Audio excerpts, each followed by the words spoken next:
Hi, I'm Sarah Cowgill, along with Andrew Moran, Dave Patterson, Kelly Ballard, and James White. And this is the Conservative Five, Liberty Nation's online TV news program. On today's episode, if I get smart with you, will you know? Why would anyone take a dive 2 miles under the surface in another Titanic disaster? And why are we asking what's going on in Roe No More a year later? We will pick on the first son and Hush Now, It's Hunter Biden, and then deliver a few good trivia questions in Just for Fun, Volume 36. All this and more coming up in this edition of the Conservative Five.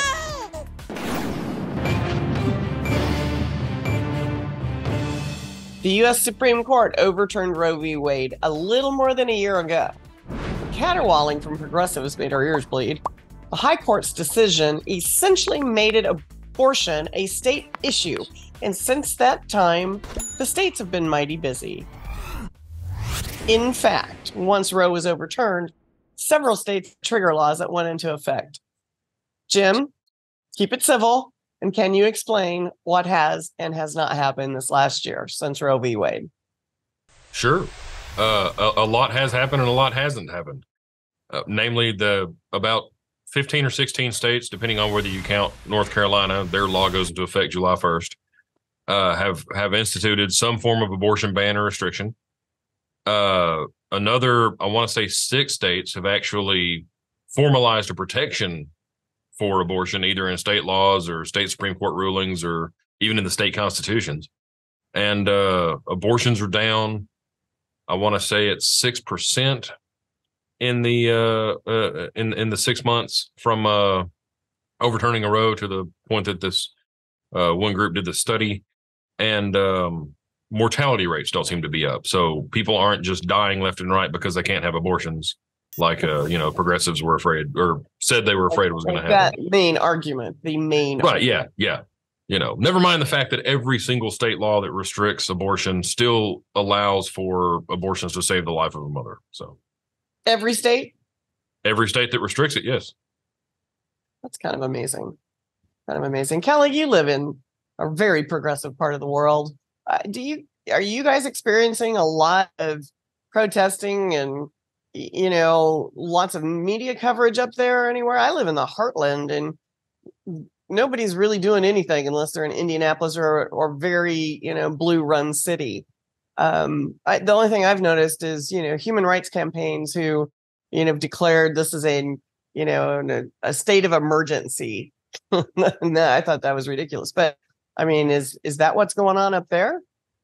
Well, in Seattle, there's protests every day for everything. So, that's really not a big thing here. I mean, it's just always a protest. But the big problem we're having here in Washington State is Idaho has restricted abortion laws. So the Idahoans, or however you pronounce their names, the people from Idaho are coming over and getting abortions. And so the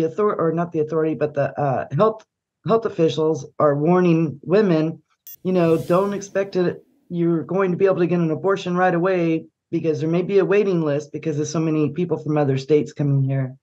And in Washington, kids don't need permission to get abortions, but they do have it. It's not full term abortions. It's up to 24 weeks unless there is a health issue. So, but yeah, children don't need permission. They don't need to tell their parents, nothing like that. And they bring them over from other states. So it's a little bit our crazy. abortion clinics are being overrun, I guess. Canada, you people are so nice, except for your smog is all over my backyard. But Andrew, I mean, why don't you guys have problems up there? How come there's not this giant divide in Canada with pro-life and pro-abortion? Well, first, I would say that it's such a lie that Canadians are nice. Canadians are not nice. Just go to Toronto, go to Union Station.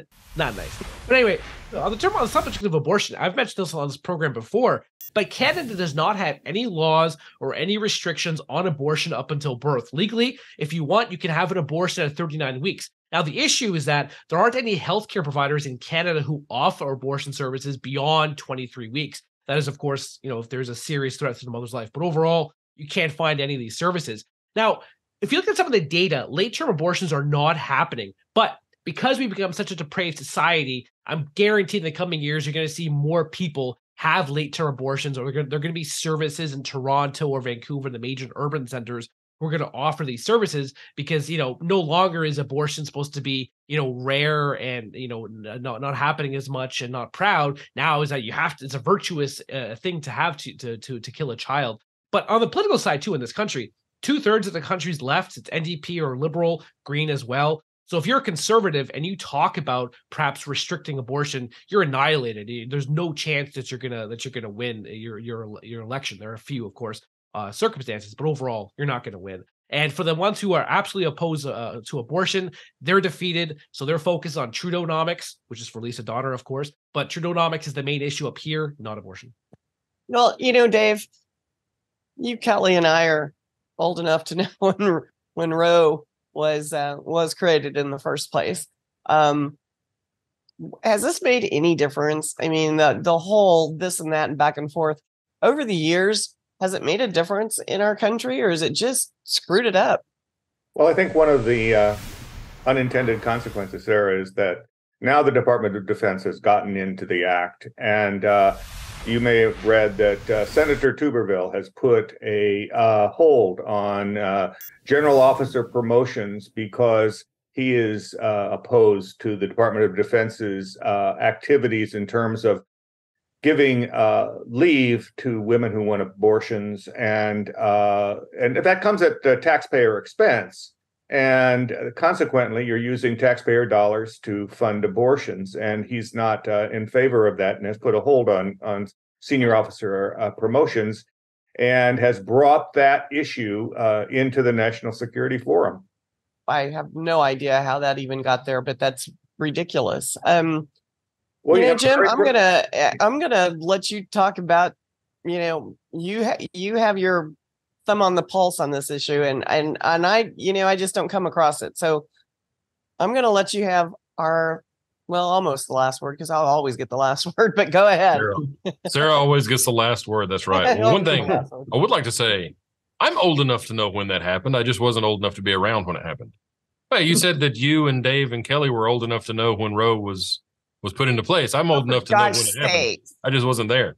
We were old enough to be there, is what she was saying. I know. Hey, why? Why do I deal with you, Jim? I don't know why. I don't know. I just did the Patrick Stewart meme, where he does this. That's it. Look, I mean, this is. There are all kind of arguments. There's when does life begin? So is that a philosophical argument? Is it a medical science argument? When does a human being become a person? Is abortion good? Is abortion bad? Is it choice, or is it saving a life? It ultimately boils down to politics. None of these issues, in my opinion, are really the actual issue at heart. It's purely a matter of politics. Who's in control and who gets their way, and it's always going to be a divisive issue. Earlier in the week, we were all having this kind of just prep discussion, and Andrew brought up an interesting thing. Andrew, talk about that religious angle that you brought up earlier this week. Yeah. So, everyone knows we've had discussion before on C5. I'm not a theologian. I'm not a religious person. I'm spiritually insolvent and bankrupt. So my question is actually, when I was reading James' article, I was stumped because he says that, Muslim, Christians, Jews, they were trying to apply for religious exemption to have abortion demand access. So how does that square with religious teachings? Don't religious teachings supposed to tell you that you're not supposed to murder somebody, you're not supposed to have an abortion, you're not supposed to kill a child? How does that square with what you're taught about Jesus and God and all that? Well, there's a few things there. One, it depends on the religion. And two, even so, we'll talk about Christianity. Well, Christianity isn't this one big monolith that all believes the exact same thing. You have sections of Christianity that are so far left. The Methodist Church, for example, there's a Methodist church in Canada that has not only a female LGBTQ pastor, but an atheist female LGBTQ pastor. I don't even know I can't even. How does that work? Actually, it defies the definition of the term pastor to be atheist, but But anyways, that's neither here nor there. I guess the point I'm getting at is there are radically progressive Christians, there are radically progressive Jews, there are radically progressive Muslims. The Satanic Temple has a lawsuit out. They barely bear mention because, of course, their beliefs are polar opposite of the Abrahamic religions. But then there is a very conservative aspect of each one of those religions, and then there's a spectrum of political ideology and general permissibility that everybody else falls on. And so, generally speaking, most Christians, most Jews, I won't speak to Muslims, I have no idea, but most Christians and most Jews do not believe that on-demand abortion, just for the heck of it, is okay. Generally speaking, the only time you hear the non-far left radical small subset of either of the religions talking about abortions, they're talking about to save the mother's life. In Judaism specifically, the issue becomes, when does an unborn child become alive? Now, traditional Jewish thought is it's when they take their first breath. So having an abortion isn't exactly murder. It's ending a potential human life.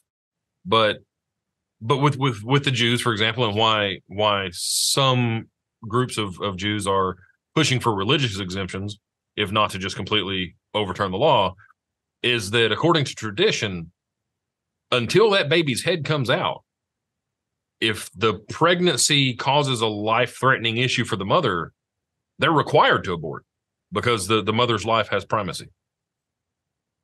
Alrighty. Well, I mean, we're never going to figure this out, are we? And can America even get close to, closing that divide? Make conservatives and progressives and Democrats, is there ever any way to make an acceptable law? But with or without Roe, abortion is likely to remain a divisive issue for all of us for years to come. Thanks, panel.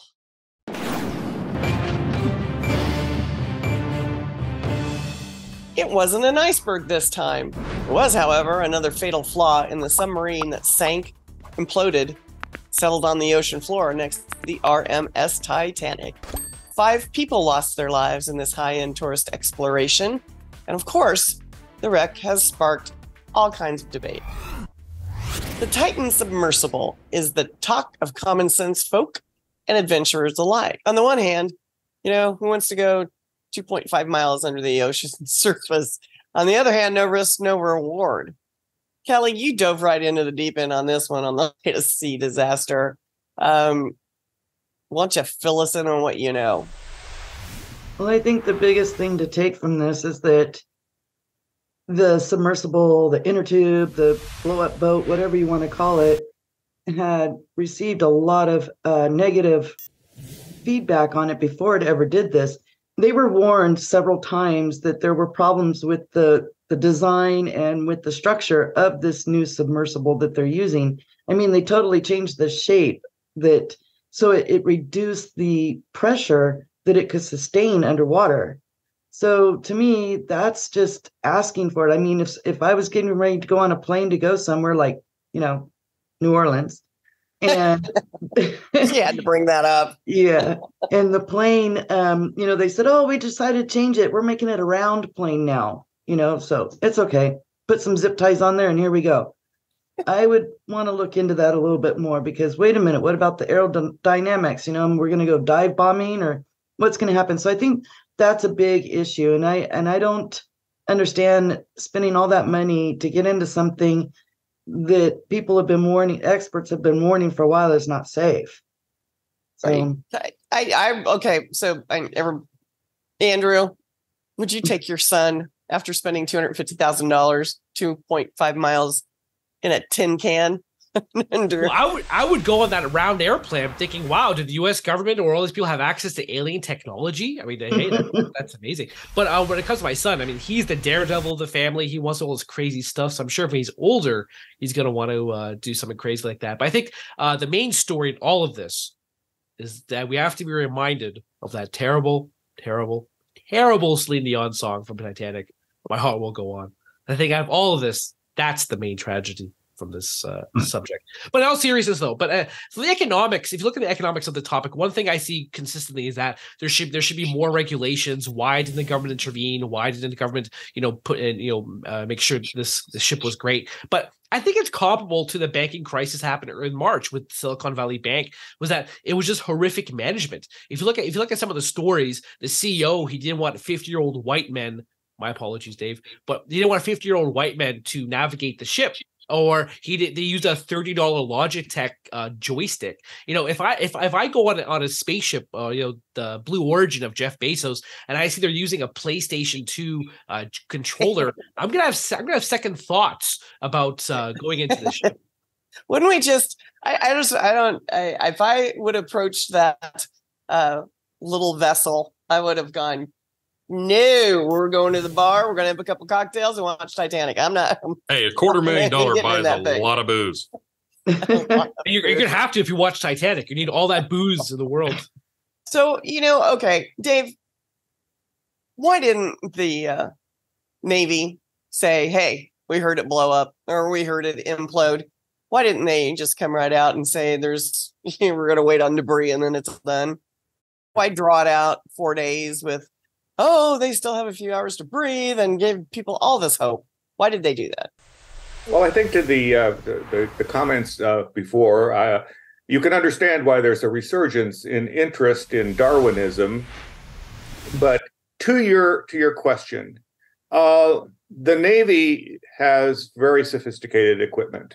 And they do recognize when you have a breaking up of a ship versus an implosion, because they have data that supports both of those. So they're fairly confident about what they're hearing. On the other hand, you can understand the reluctance, while others, in fact, most were hoping that there would be a rescue and so they're not going to come out and destroy those hopes until it's obvious that there isn't any. And the conspiracy theorists who believe that the Navy held off on this information for a slow news date to help the Bidens, I think that's a stretch.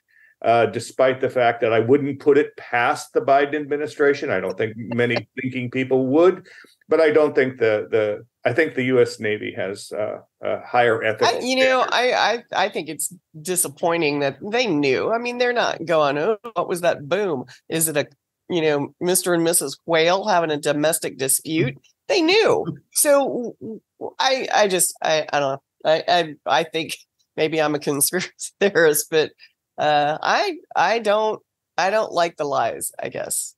But Jim, what about regulations? I mean, I know you're a libertarian at heart and you don't think government should regulate anything. No, I don't. I mean, here's the thing. The warning signs were there, okay? If you want, maybe this is a bit of a hot take. If you want to drop $250,000 to get on a submersible with a known history of electrical issues that has at some point been held together by zip ties. I mean, we've mentioned the zip ties thing a couple of times now. It's or I guess mine's the second time. Why didn't they have duct tape? There was you're right. Where's the duct tape, the hay baling wire, and the zip ties? No, there was a passenger from a 2021 trip who saw the support arm, one of the support arms, break on the submersible, be zip tied back together, and then still willingly walked into the thing. Now, I get it. He got a heck of a ride, I guess, but here's the thing. Sometimes when you play Russian roulette, there's a round in the chamber. It's just that simple. Actually, and also to piggyback on what James is saying, this is the unintended consequences of regulations. Because we're such an over-regulated society and economy and marketplace, people think, regulation is attached to everything. Therefore, I don't need to do my own research or my own due diligence for such a risky endeavor. Which ties to my previous point about Silicon Valley Bank. People putting all their life savings or this troubled bank and without a care in the world because the government's going to backstop them. So when it comes to this regulation, this is the unintended consequence of it, and which is why I can't stand regulations. So here's a last question. Just shout out. Who the heck's going to pay for all this? The American taxpayer is going to pay for it. Let's face it.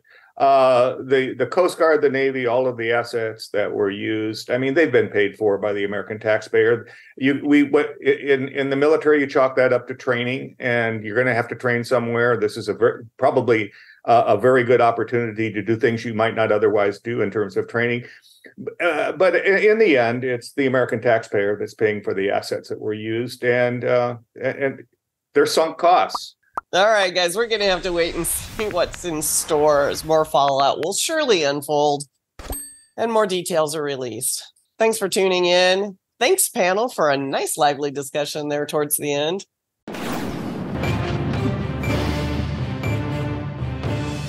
Number one son, Hunter Biden, is in the hot seat again.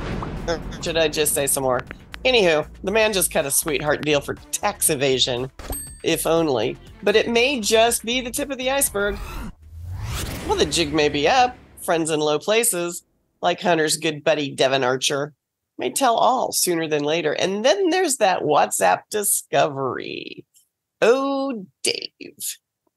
From your keen perspective, is anything going to come from all of this? Well, that remains to be seen, but I think there are two things that are troubling. And the first thing is that the Department of Justice under Merrick Garland and the IRS under the Biden administration has managed to lose the trust of the American people, and that is not a good thing. The erosion of trust in our institutions and the credibility of our government is not being well served by this administration. And secondly, I think that the Biden family corruption is just breathtaking as we see more and more and hear more and more from those who actually had to experience the Justice Department stonewalling them, and it's just quite remarkable. And I think that the person who is at the forefront, this 14-year veteran of the Criminal Investigative Service of the IRS, I think that he is a very credible source. I mean, he's thoughtful. He sounds like a serious person. He's not on the edge. He's not a conspiracy theorist by any definition of that word. And as he continues to talk about this and to tell of his personal experiences, along with the other unnamed whistleblower, and they're roughly 368 pages worth of deposition, this is becoming a very, very troubling event. And I think that, people will look back and say Watergate pales in comparison. Oh, Watergate was quaint compared to what's been going on the last probably 10 or 15 years. So, Andrew, you look like you're ready to jump right in. Well, you were a minute ago. Are you ready? Well, I'd say that the Hunter Biden story, the scandal, that, it's also a story of a father's love.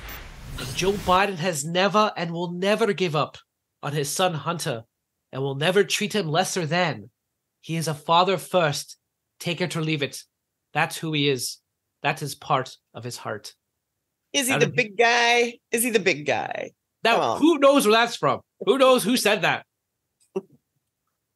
I don't know. Graham Noble's favorite show, The View. Anna Navarro said that just recently on the program. Hold on. Who were you impersonating?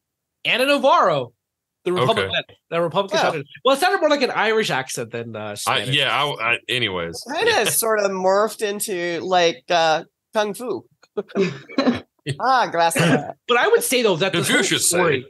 I would say that this whole story, though, I mean, I personally don't look much into individual corruption because my view is just that the government is corrupt in itself. But I think overall, this story has legs. It's very fascinating. I'm going to emulate what David has been saying. It pales in comparison to what's happened, in the past with Watergate. So overall, this is a very fascinating. But what I mean, if anyone's looked into Hunter Biden's laptop, you see this is a deranged individual, and this whole family is just, it's confounding to me of how they rose to such power. I mean, what's up with Joe Biden if he can spawn a child like that too? No offense to Joe Biden, but still, that's how it. Yeah, no, Kelly, do you want to just hug Hunter and tell him it's okay? Oh yeah, right. I just won't say. Never mind. So, yeah, with Hunter, I think he is the spoiled golden child that will get away with everything as long as his father holds so much power. I mean, the Biden family, while they sit there and persecute Donald Trump for the same kind of things that Joe Biden's done with the classified documents and stuff like that, I don't get it. I think that they're holding off like they did with the last election to do too much more damage to the family until we can get through 2024. So this is ridiculous how long they've already drug everything out. And I think it was our legal expert, Scott, who was saying on one of the Liberty Nation radio segments, he was saying, if an individual like yourself or myself didn't pay our taxes, would we be forgiven like Hunter Biden is, especially considering how much he has like hidden things he's had, out of bank accounts from all over and all the lying. He's kind of skeezy. I mean, he's just skeezy. I don't. Yeah. Hey, I tried it once. I didn't pay my taxes. The IRS put a lien on my property, and guess what? I paid my taxes. Yeah. Yeah, it's amazing. So when you it's take hard to cut that check, man. I get it. Sarah, I think there's I guess a much more problematic, and I guess I had 2 points. I'd make a third, and that is that the business dealings that Hunter Biden and his two partners had was with the Bohai Harvest, a Chinese communist firm.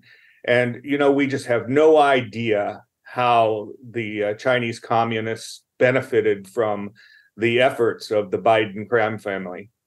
What blows my mind is that this guy can get like this. This is the son of the man who wrote a plan to, quote, end our gun violence epidemic, end quote, a major part of which was by attacking straw purchases, which is where, you buy a gun for somebody that's not supposed to have a gun.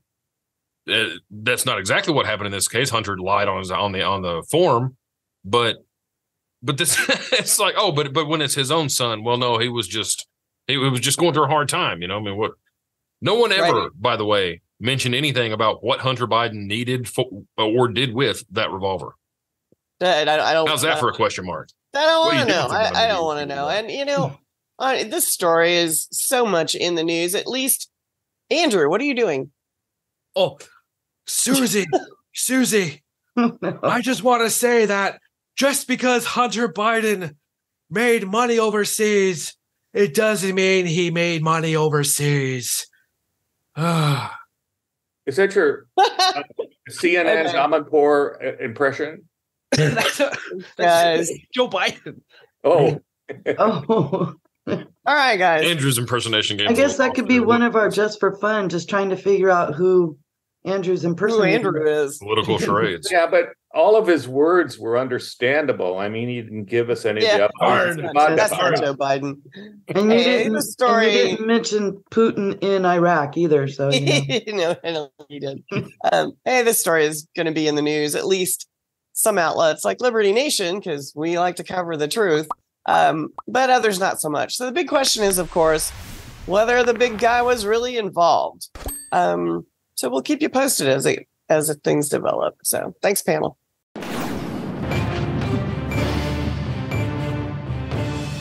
Hunter Biden is driving us all a little bat guano crazy. So just take the edge off. We're going to play a little trivia with him as the subject in this week's edition of Just for Fun.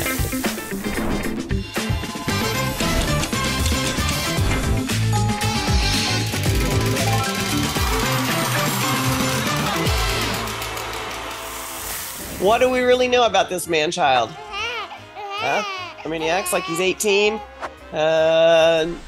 guys ready to tell me, show me how brilliant you are on the subject of Hunter Biden, which you should be pretty good at it by now. You ready? Susie, I know everything about my son, John. Who's keeping track? Who's going to keep score? I'll Who can count? All right, Andrew's got the scorecard. And I don't care if you shout out if you know, but if you get it wrong, you don't get a second option. Oh, come on, man. Which family member did Hunter have an affair with? Sister-in-law. You gotta have a Sister-in-law. name. You can't just say something. Yeah, Bo Biden's wife, right? Yeah, Bo Biden was sister-in-law. I know, but what's the name? Mrs. Biden. Naomi. No, wait, that was his sister. Whoops. Man, I don't know. You guys killing me. All right, who got that one? Somebody pick. Hey, is there multiple choice? Well, yeah, there's multiple choice. We all just started hollering out stuff. When you start jabbering, man, I lose it. So I'm just gonna let you sink or swim if you jabber. So are you I gonna think it was jabber? James who said it first, though. I think it was. All right, Jimmy gets one. Dave actually beat me by like a half a second on the sister-in-law bit. Thank you. We ready? Let's Good. move this train along. And we're not a Norfolk Southern, so just be careful out there.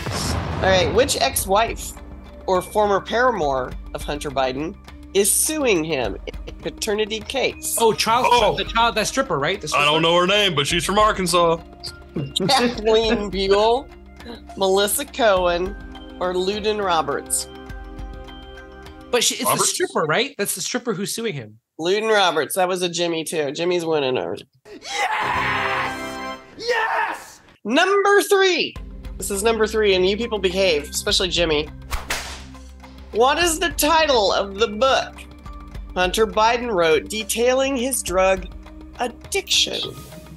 Was it Cocaine, Heroin, and Me? Was it Beautiful Things? Was it Art, Drugs, and Rock and Roll? Beautiful thing. B. I said I got it first. Was it Art, Drugs, and Rock and Roll? Beautiful thing. B. I said I got it first. All right, You Andrew got it first. Beautiful Things. What a doofus. We have two beautiful things here, Kelly and Sarah. That kid was mine. He'd have been in military school a long time ago. That's a war face. Now let me see your war face. Here's a good one. How much money did Hunter Biden owe the IRS? $100,000. It 100,000. depends. Shapely 1 million, believes 2 million, or that $3 it was million? 1.5 million.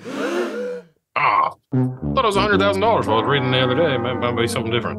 I think that's what he paid. Oh, what he paid. Owed. Wow. 2 I'm million. impressed. Who got 2 million? Nobody got it. Nobody got this, right? I Who had was closest? 1.5. That's close. All right, Dave gets it. It was close. Thank you. Yeah. Price is Right rules. Dave gets that one. It pays to Man. read the 368 pages of the deposition. Right? Not just the headline. Oh, look Good at grief. Dave showing off his little. So when you have trouble sleeping at night, that's what you need. Actually, this is. I mean, I had no trouble reading it. It's great read. Listen, one thing you don't want Probably to better than Biden's book. leak tapes Well, from yeah, his laptop probably. because that'll keep you up at night. That's disturbing. That was disturbing. I don't. Ew. Ew. Okay, question number 5. By profession, Hunter Biden is. he's a lawyer. Yes. I don't really think you can count him being a lawyer. Can you say idiot and not get in trouble? Okay, faux lawyer. And FL. Yes, it's the lawyer. So, do we have a tie or do we just want to play for a bonus question? Yeah, there's a tie between Dave and James. Wow.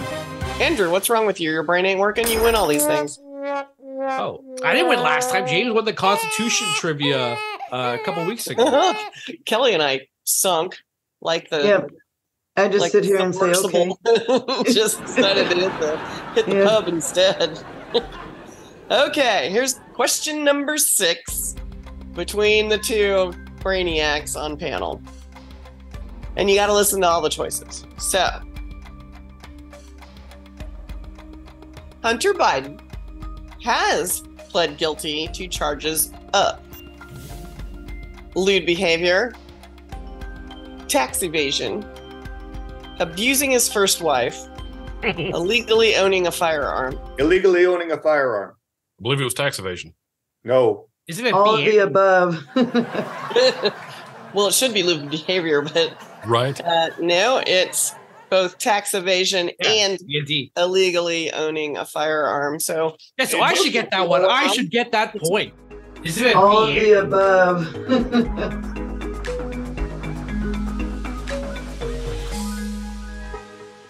His plea agreement is for a misdemeanor count. It's 2 misdemeanor counts of tax evasion. Not tax evasion. Tax evasion is a felony. The misdemeanor is not filing taxes on time. Oh. We call it tax evasion, but it's a misdemeanor charge. As any lawyer will tell you, words matter. Oops, I didn't see it. Yeah. Wish I could get away with that crap. As Steve Martin once explained very carefully, when dealing with the IRS, there are 2 words that solve all tax problems. I forgot. Oh, the whole Biden administration says that all the time. I forgot. Well, isn't that their motto? Maybe it's genetic. I don't remember. But I think that that the tax evasion charge was not the one that he was finally saddled with, because Shapley in his deposition talks about that they wouldn't use the evasion word. Yeah, well, I guess the one thing is intent, and the other one is oops. Yeah, that's right. I think Yeah. I'm not a lawyer, and I didn't stay in a Holiday Inn Express, so it is. Hey, somebody call Dave, Scott Cosenza quick. Yeah, you see, where's this? These are Scott. Dave, I have a question for you. When did Putin invade Iraq? Iraq? That was the day after he invaded, the 25th of February after he invaded Ukraine. But you see, I mean, everybody was looking at Ukraine. They all forgot, about Iraq. Oh, okay. Well, that makes all sorts of sense. Bush also said, number 46. Putin invaded Iraq too. Did he? Yep. Well, he would know. Yeah. Suppose he is our expert on invading Iraq. Oh, well, guys. Okay, well, we're going to end our week of playing along. So, Hunter, he's more disturbing than we gave him credit for. And I hope you guys played along. And remember, at Liberty Nation, we are free thinkers. And we appreciate the freedom of speech, especially speckled with some sarcasm. We hope you do too.